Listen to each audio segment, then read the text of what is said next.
So we are in the middle of this series called Everyone is a Time Traveler. And what we've been doing so far in this series is we've been exploring our relationship with time and the idea that we live in a present moment, but we have this deep relationship with the past, that we came from somewhere, that we have a story. And I shared the photo of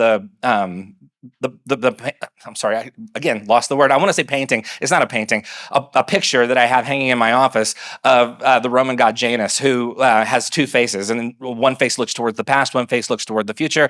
And it's the idea that we all have this relationship with both the past and the future. That we have come from somewhere, and the memories and experiences that we have that have accumulated in us up to this point have, in large part, defined and created and shaped who we are. And yet, there is an unknown point in time or an unknown journey towards the future. This constant, every day is a day that has never happened before. And so we've been sort of engaging with that. And then in the middle, we have a present, the things that are happening right now. And so we've talked about each of those dimensions. And so what we're going to do this week and next week is we're going to talk about, okay, now that we have this understanding that we all sort of exist in three different points in time, like all at once, we also live amongst other people who have experienced time in different ways because they are either older than us or younger than us.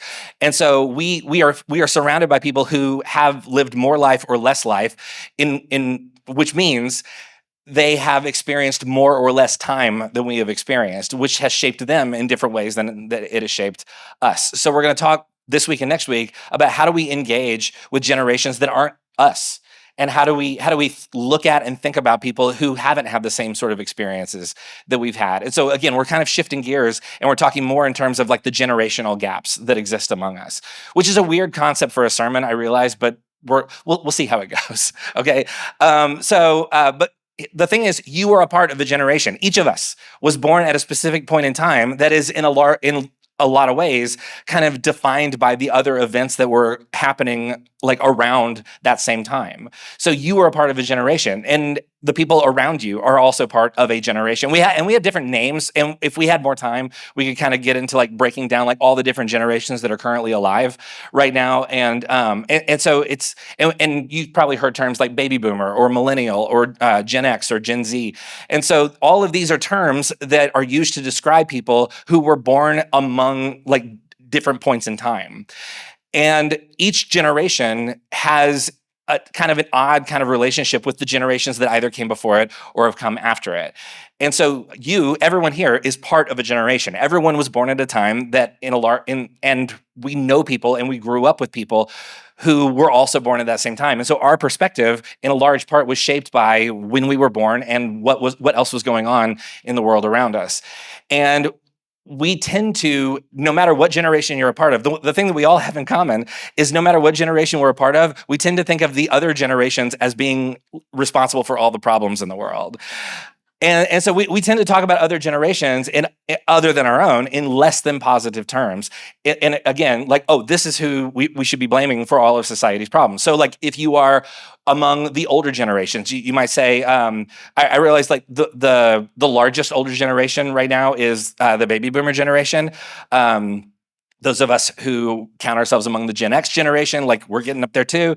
And so there is this kind of like there are older generations, and we tend to, those of us in the older generations tend to look at younger generations and make claims like, well, they're just lazy, or they're entitled, they're selfish, they don't care about the things that are important. They've lost perspective on what it means to have values in the world, and they kind of disdain people for being obsessed with like technology just before they ask their younger generation grandkids to help them log back into their Facebook accounts. And so you have this sort of disdain among older generations looking down at younger generations, thinking like kids today, am I right? And this is, by the way, not new. Like forever, you've had older generations blaming younger generations for basically everything. And then you have younger generations who are looking at older generations and will make accusations like, well, they've just let the world pass them by. They've lost touch. They've lost perspective. Or the older generation has made a mess of the world and now we have to live in it. And so there's a lot of sort of that tension. And so we go into these spaces where there is a mixture of different generations, and there's already sort of a natural born tension because we are automatically, either consciously or subconsciously, blaming people who are of different generations for the things that we see as the biggest problems in the world, which obviously does not create like healthy interconnectivity among other people. And so this is why Thanksgiving gets so awkward sometimes, or among other things. So and we exist, and the thing is, we exist in spaces that are filled with multiple generations. We are sitting in a church. Most churches are filled with people who represent different generations. Most of us probably go to work with people who exist among different generations. And so we have to sort of live and work and engage, whether we like it or not, with people who have had different experiences with time than we have, and have a different perspective on how, like, what contribution or lack of contribution has this other group of people made in the world, and how do I go to work, or again go to school or go to church with people who see things and exist in sort of these different spaces. So as we look, and again, I realize weird thing to build a sermon around, but as we look at the scriptures and explore these trends throughout history, because again, this is not new. If you go like throughout history, there has been a tendency for each generation to sort of blame the one that came before it or the one that came after it for all the things that it sees as not right in the world. So it's not new. And as we look through the scriptures and explore trends throughout history, it's easy to see that there's this ongoing invitation to kind of push back against this tendency, and to seek interconnectivity between the generations. This is actually something that we're invited to do, that individuals and societies are healthier when different generations find connection with one another, rather than to just automatically and naturally be at odds just because you happen to have been born at a different time than I was. And so what we're doing with this week and next week is we're asking questions about, well, okay, what does it look like to have a healthy relationship with how we see and engage with multiple generations? What if we learned to view each generation as part of a larger story that we are all participating in? What if we began to view our connection to different generations as a gift, rather than a source of confusion and frustration? What if, instead of seeing this group of people as, well, they're just in the way and they're blocking our ability to move forward and have progress, or if it's an older generation looking at a younger generation, they're just falling behind and they're never gonna be as great as we were, or that we would hope that they would be. And so rather than live with this this inborn tension, what if instead we looked at this and said, maybe this ability to engage with different generations, maybe this is a gift. The fact that we are living longer than the people who were alive during the writing of the scriptures, maybe the fact that we can reach into older and younger generations and seek wisdom and insight, maybe that's actually a beautiful and profound gift of the age that we currently live in. So we are going to spend the next few weeks exploring our relationship with these different generations and how we might find our role in that kind of a story.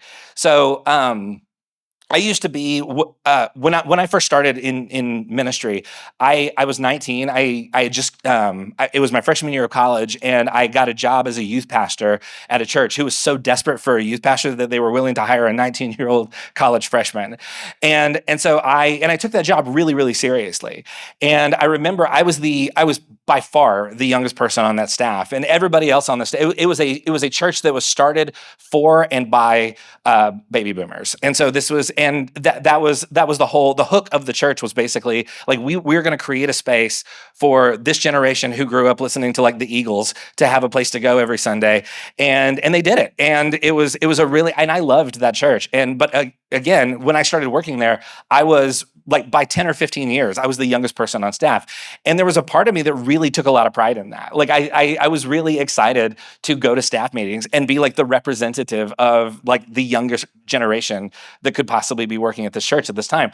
And so so I felt, I felt necessary. Like I felt like somebody here needs to be able to represent somebody outside of the generation that is mostly leading this church. And they were really kind to me, and I learned a lot in that role. And again, I enjoyed being the youngest person on staff. I am no longer in spaces where that's the case. Why is that funny? Because obviously as time has moved on, I've gotten older. I am not 19 years old anymore. to everyone's surprise, obviously. And I remember it's funny, like as you move through time, there are certain like years and ages that kind of like lock into your memory. I so weirdly remember turning 36. And the reason I remember turning 36 is because that's if you've ever filled out like a survey, like a marketing survey, or been invited to like participate in a focus group, they like block people in like age groups. And most marketing groups, basically, if you were to ask them, like, who is your target audience? Who do you most want to reach? Like later when you're watching Super Bowl ads, which by the way, Super Bowl's today. Who knew? So I learned that earlier. So when later today, when you're watching Super Bowl ads, those Super Bowl ads were tailored for people largely existing in the demographic of 18 to 35 years old. And that has always been the case. Marketers have always sort of locked in on 18 to 35, that's who we want to reach. That's where the money is. That's where the advertising dollars need to go. And so I remember when I turned to 36, there was this weird part of my brain that was like, oh, marketers don't care about me anymore. Like they are no longer interested in my opinion. I am no longer I'm no longer part of a desirable group of people. I am part of the leftovers now. And so I took it really personally. And so because like whoever's like building software, like I am no longer who they care about. Like if I don't like their product, they're like, we don't care. You should have said something when you were 35. But again, it's because, and all of this sort of speaks to this notion of there is this perception in society that's been here for a long time, which is that young equals good. Right. And so the younger a thing is, or the younger a person is, or the younger a group of people is, the more interesting, the more desirable, the more we want to engage with them as a group. Though a word that gets thrown around a lot in these contexts is relevant. The more relevant this group of people is if they're under 35.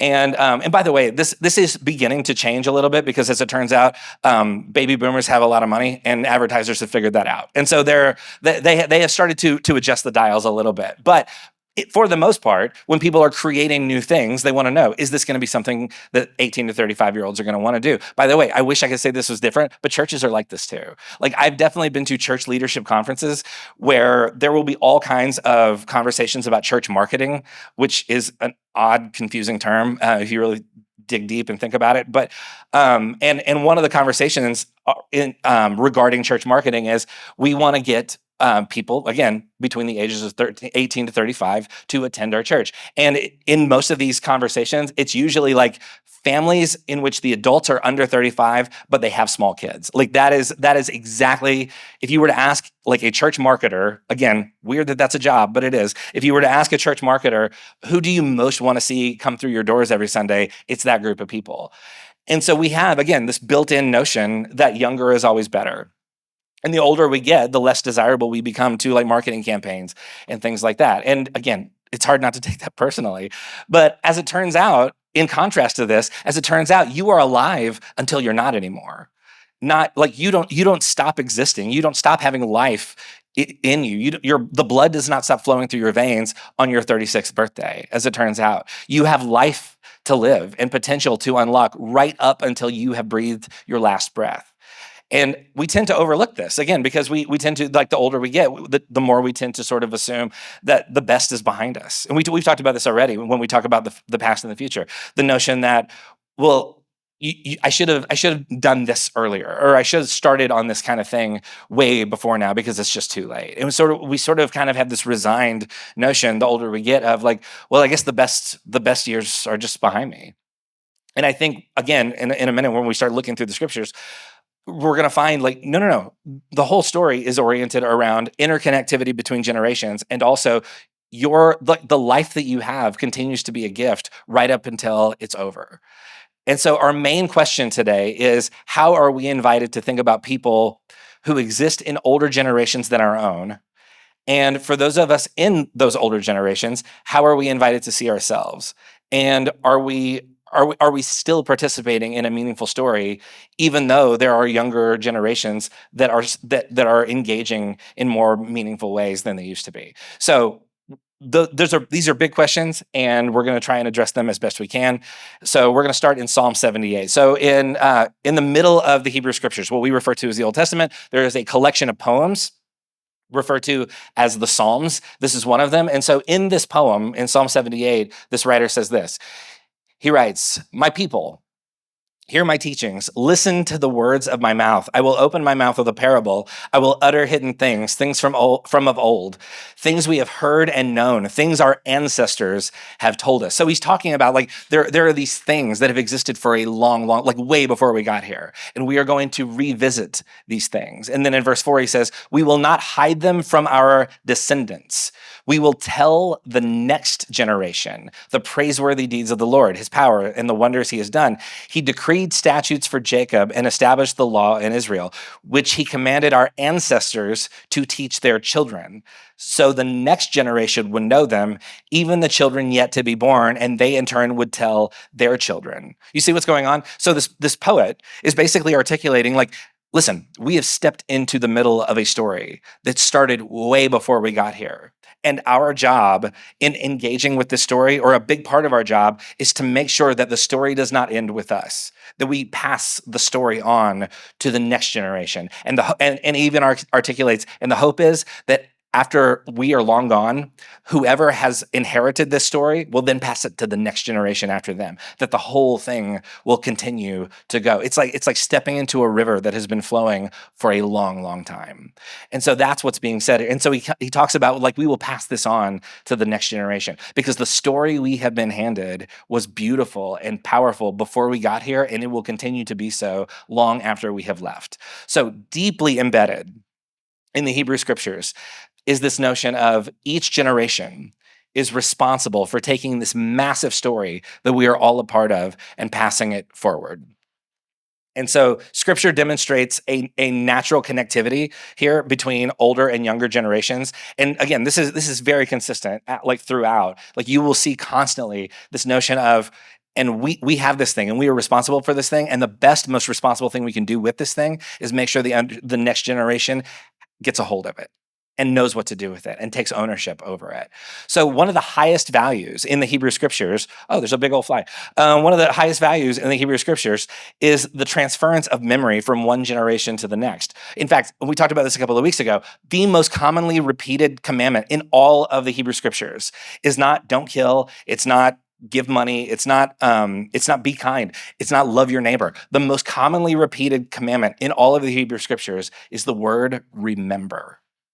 And the reason for that is because when we remember, we are able to more effectively pass on the thing that we remembered to the next generation and the generation after that. When you remember who you are more likely to do those things that all the other things that are commanded in the scripture. Like, yeah, when we remember who we are and where we come from, we will be generous and we won't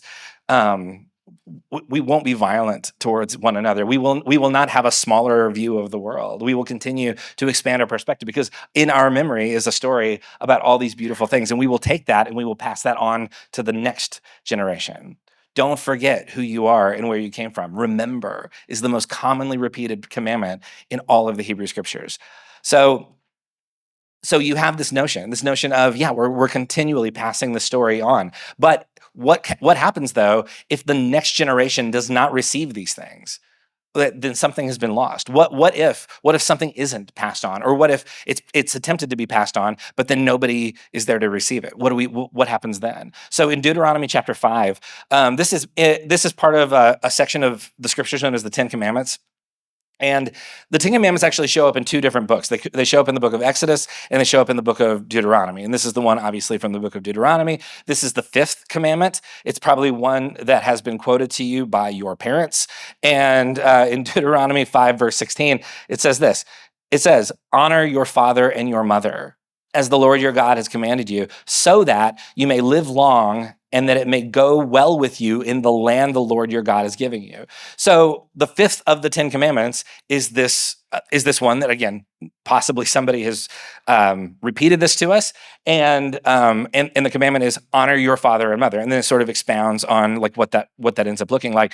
And what's interesting though is, again, like maybe you grew up in like a Baptist Sunday school and this was repeated to you like on like Mother's Day or something like that. But here's the thing. This was not written for children. Like these passages were not written so that little kids would grow up with a sense of dread over not honoring their mother and father. This was written for a group of adults. So what does it mean to tell a group of adults to honor your father and your mother? And let me just kind of get rid of a couple of misconceptions here. This does not mean let them make all of your decisions for you. And this does not mean let them tell you how to live your life and always give in to passive aggressive manipulation tactics. It does not mean that. It doesn't mean this means you have to spend every Christmas Eve at their house exactly when they say to. Like this is not this is not about control. And so and by the way, it doesn't even mean love. Like there's something else going on with this word that's actually a lot more interesting and allows for a lot more of kind of what we've already been talking about. So let's talk about this word honor. So it says honor your mother and father. This word honor in Hebrew is the word kabod.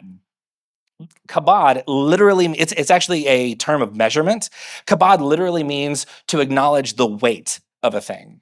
So if you were trying to like weigh something, you're trying to determine like, does this thing weigh more than this thing? What you're talking, and you're trying to acknowledge the true weight of the thing that you're measuring, you would kabod that thing.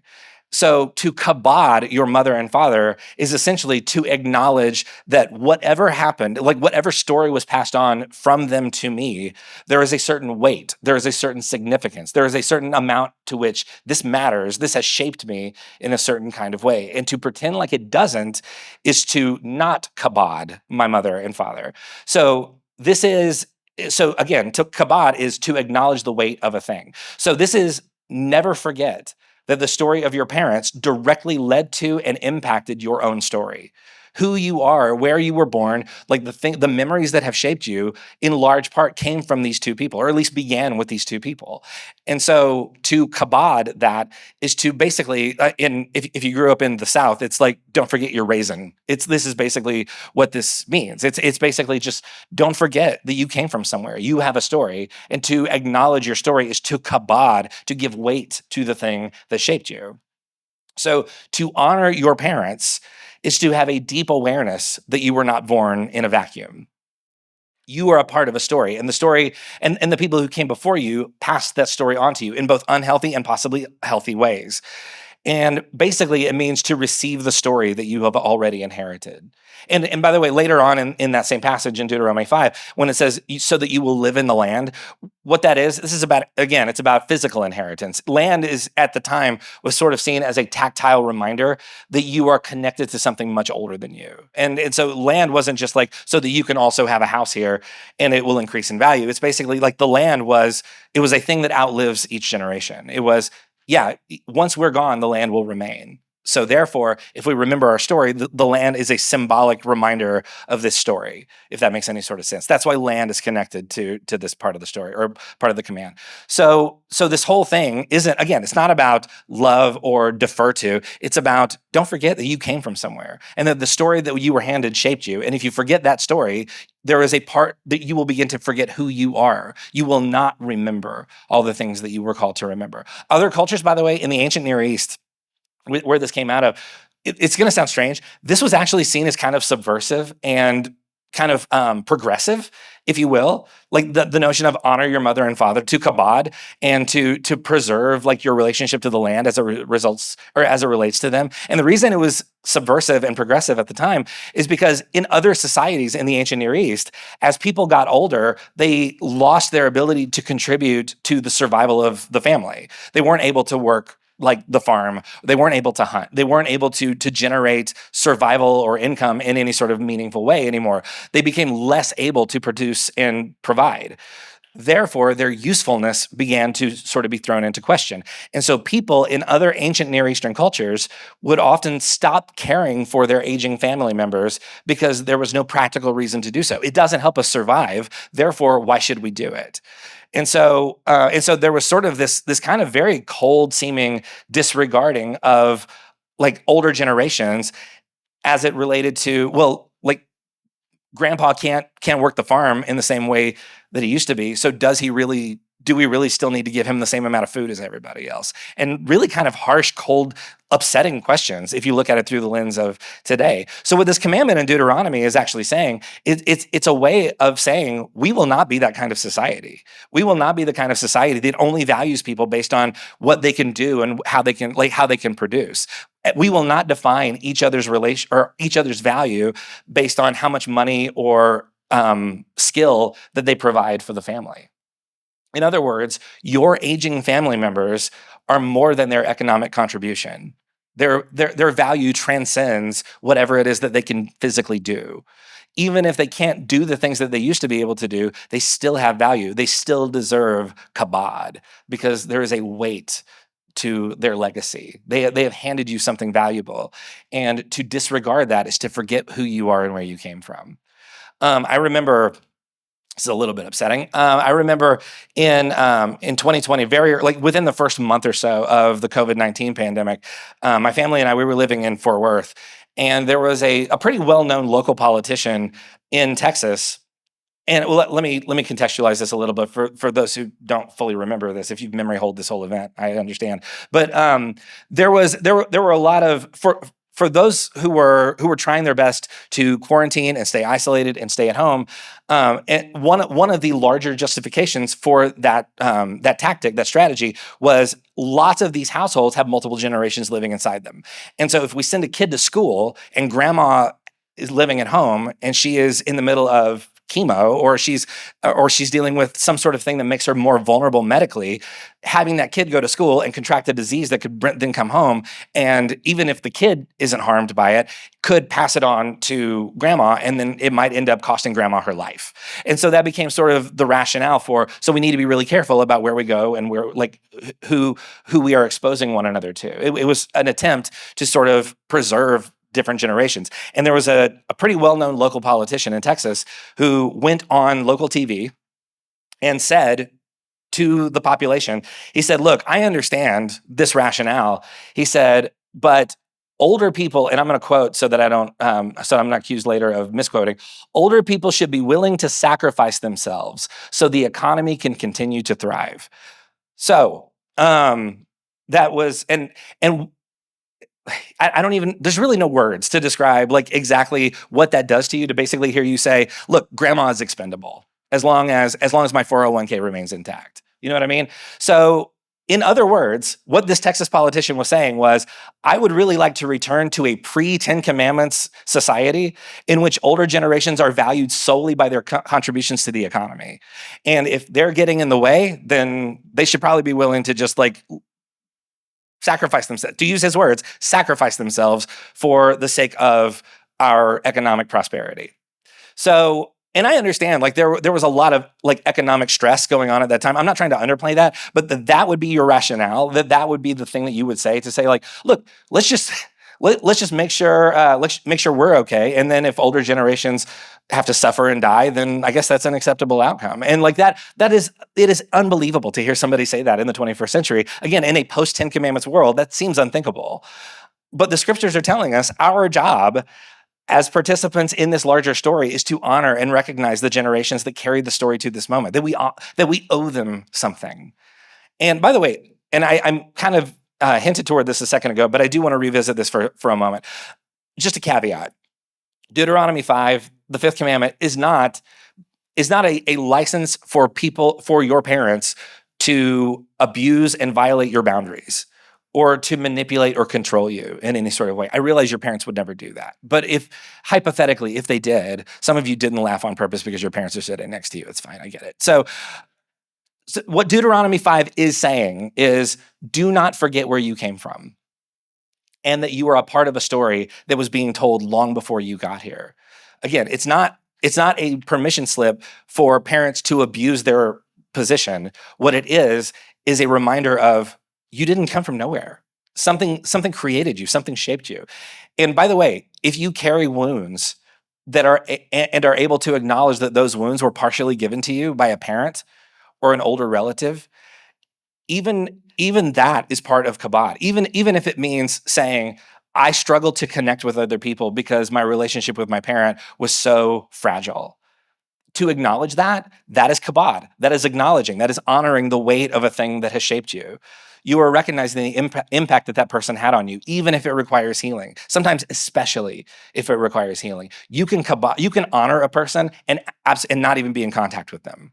You can honor a person and still have very strict boundaries about when and where they are allowed to engage with you or your family. So kabod is not just pretend like everything is great and give this person license to walk all over you. Kabod is, let's remember like how this person shaped you in both good and bad ways, in both healthy and unhealthy ways. So not every act of kabod is celebration. Sometimes it's grieving. It's, this person was not the parent that I needed. This pattern was harmful. This pattern was destructive. This event took me years to heal from. Even acknowledging that and being able to name that, that is part of kabod. To kabod is to acknowledge the weight of a thing, regardless of whether or not it was positive or negative. So also, by the way, throughout the scriptures, there is an assumption that as a person ages, their perspective deepens. And they hopefully are able to grow and gain wisdom, which has immeasurable value to society. We're going to look at a couple of different passages in what's often referred to as the wisdom portion of the scriptures. In Job chapter 12, verse 12, it says this. It says, is not wisdom found among the aged or aged? Does not long, sorry, that was the King James Version coming out. So does not long life bring understanding? So in other words, Job is acknowledging in this, he's saying like the longer we live, the more we've seen. And the more we've seen, the more we understand about how the world works. And then in Proverbs 16, verse 31, this writer says, gray hair is a crown of splendor. It is attained in the way of righteousness. And he's not talking specifically about like this is obviously not about your actual hair color. Gray hair is a symbol of long life. And so what the writer in Proverbs is saying, like the longer a person lives, like this is not something to hide. This is not something that we need to conceal or lie about. Basically, he's saying like the longer you live, like that's a badge of honor. Like the fact that you've seen some stuff and you've experienced life, like that is a crown of splendor, to use this writer's words. Like it's a gift that you have had this much life and that you still have future life to live. So the recurring assumption throughout the scriptures is as a person ages, there are ways in which they gain value and they gain wisdom, which is good for everyone, which again is completely subversive in comparison to other societies at this time. So it's, as a person ages, they are there to remind each of us what kind of story we are a part of. And to ignore this is to refuse to receive wisdom and understanding, to assume that we'll just take it from here and we don't need to ask any questions and we don't need to learn about where we came from. What the writers are saying is like, no, you're missing so much of your story if that's your posture towards other generations. And again, another caveat, this is not always the case. I am sure we have all encountered people who, as they got older, became bitter and angry and hateful and closed-minded and just kind of calcified in that posture. And probably we all know people who are younger than us who possess unbelievable amounts of wisdom. It is possible to live a very long life and to learn nothing. It is possible to be very young and to have learned a lot. Like, so this is not like all the time, 100% each way. But what the writers are saying is like, you are more likely to gain insight and wisdom from somebody the older they get than not. So at one level, we need to acknowledge the value and wisdom of people who are older than us. So there is a gift involved in being able to connect with and engage with people who are of different generations. But there's also another dimension to that conversation, which is as we age and we get older and newer generations come up behind us, what does that mean? And so in 2 Corinthians chapter 4, this writer says, therefore we do not lose heart. Though outwardly we are wasting away, yet inwardly we are being renewed day by day. For our light and momentary troubles are achieving for us an eternal glory that far outweigh them all. So we fix our eyes not on what is seen, but on what is unseen, since what is seen is temporary, but what is unseen is eternal. So there's this weird juxtaposition, which is we are wasting away. Each of us is getting older every single day, and we are being renewed every day. So what is he talking about? So there are two words, and I realize time is short, so I'm going to do this kind of fast. But there's two words in Greek that are often translated as new. The first is the word neos. So neos is directly related to the concept of time. As older, basically this is, it's often used to contrast with things that are older or younger in relation to each other. So like if you have milk in your fridge and you're trying to figure out if it's expired, one of the questions you're going to ask is how new is the milk, right? And so is it neos enough for me to drink? It's all about its relationship with time. How long has it been in the refrigerator? It's a question about time. And so neos is one word that is often translated as new. There's another word that is often translated as new, which is kainos. Kainos has nothing to do with time. It is not at all related to its relationship to other things and how long they have existed. The 2 Corinthians passage is a version of kainos. It's when he talks about renew, it's the word anakainu.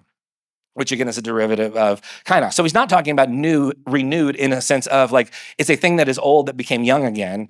What he's saying is, what Paul is talking about, he's saying there is something here that even though it isn't new in the traditional sense of the word, in the time-oriented sense of the word, it continues to have a rich dimension of value to it. No matter how old it gets, it still has some kind of new life flowing through it.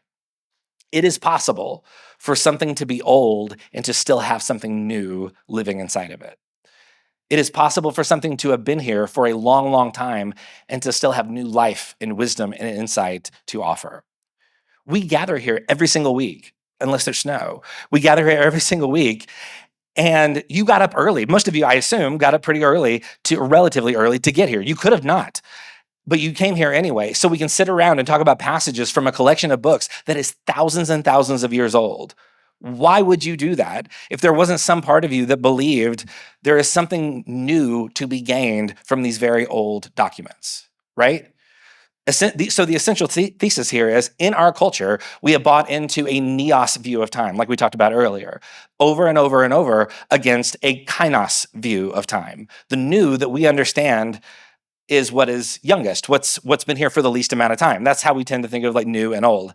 But some things are old, and yet they are fresher than ever.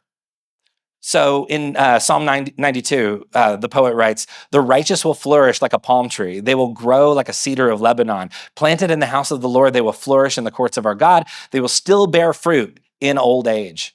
Something tells me he's not just talking about trees. They will stay fresh and green, proclaiming, "The Lord is upright. He is my rock. There is no wickedness in him." Throughout the scriptures, there is an affirmation of aging. There is an affirmation of this is a group of people. They have seen it all, and yet they're still somehow filled with hope and wonder. They have not given in to apathy and cynicism. There is something that continues to motivate and drive this person or this group of people. It is possible to be under 30 and to already feel beaten down and defeated and resigned. It is possible to be in your 80s and to feel full of life and kainos. It is possible to be in your 30s and to say, the best days are behind me. My most creative, my most life-giving, my richest experiences have already happened. But it is also possible to be in your 80s and say, you know what, I'm just getting started. In many cultures, for thousands of years, there has been a person called the village elder. And if you were struggling with the decision in these cultures, if you were struggling with a decision, you would go to the village elder, who was a fount of wisdom, and you would seek their thoughts and you would seek their insights. You would say, "You've seen a lot. Can you please give me some sort of wisdom? Because I haven't seen as much as you have." And for those of us who feel like our time is behind us, for those of us who feel like we've aged out of whatever it is that we thought we would end up accomplishing, for as long as you have breath, you have kainos. For those of us who feel like, well, I've reached a certain age, and so I'm pretty much just going to coast from here on out, I think the scriptures are saying, like, please don't do that. You still have kainos in you. You still have life left to give. You still have insight. You still have a perspective to offer. Please do not stop showing up. Please do not stop engaging. And for those of us who are younger, just know that you won't be young forever. May you recognize that there is so much to learn from those who have come before you. May you recognize that there is insight and wisdom and a story to be heard from other generations. So may you recognize that any connection to older generations can be a gift if we treat it like that. May we kabod the generations that came before us, and may we recognize our own place in that story. May we never stop living the life that we've been given just because we've reached a certain age or we feel like the best days are behind us. May we wake up every single day and say, "Oh, I'm still alive," which means I'm just getting started. There's so much more to be lived.